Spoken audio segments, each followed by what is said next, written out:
S nama je i Samir Zulić, nekako kada kažemo Zula, onda pomislimo na Berek. Gospodine Zuliću, kakva krv teče vašim venama? Koje boje? Pa, plave boje, Berekove boje, teče krv. Kako bi rekao, ja sam ovdje na Bereku, znači, od svoje 15. godine, znači, bio sam na 10 godina na Bereka, evo nekako vrijeme kako brzo leti, prošlo je još 40, znači 50 ukupno godina Bereka se ove godine desilo.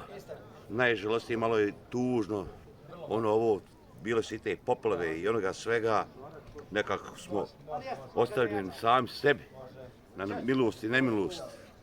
Ne znam kako će biti dalje, kako će ići dalje, da li će biti kakve pomoći, bazirane na sanaciji, prostorija i svega ostalog.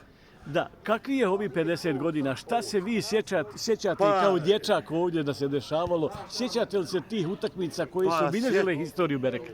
Pa neki utakmica sjećam posebno sa Slobodom. Da, to je u kupu maršala Tita, Sloboda i Tuzle.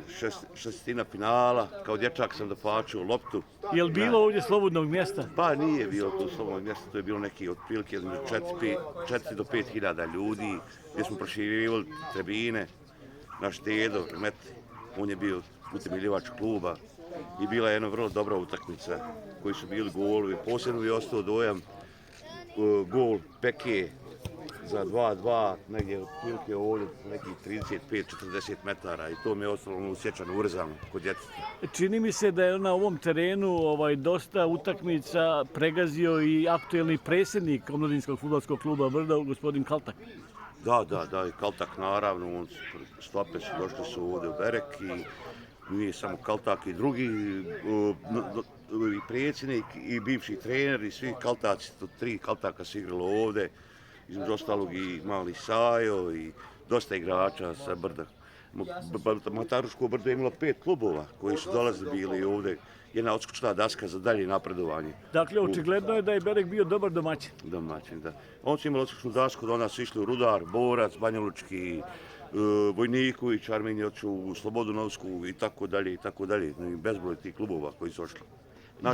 Je li vaš život moguć, recimo da vam neko u naredna 2 mjeseca kaže nećete dolaziti ovdje na Poljanu, gledate Omladinski fudbalski klub Berek, je li to moguće? Pa, to je nekako pupčana vrpca za Berek i nekad se čovjek sam nekad naljuti, sam na sebe i ovo što mi je ovo sve potrebalo džaba, ljubav je jača.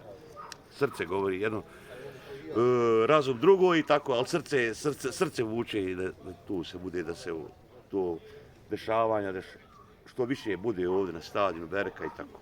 Idemo dalje sad.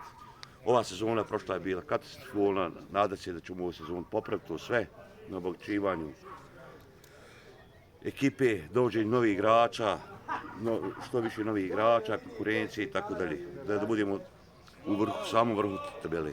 Gospodine Zuliću, hvala vam lijepo, mi vam to od srca želimo i da još dugo godina ovdje na ovom stadionu gledamo jednog čovjeka koji zaista ne samo što ovdje dolazi, nego koji to voli i poštuje. Dragi moji sinode, hvala i Brdu koji je došlo danas za 50 godina i želim vam svi sportski i što bolji uspjeh. Eto, tako dobro.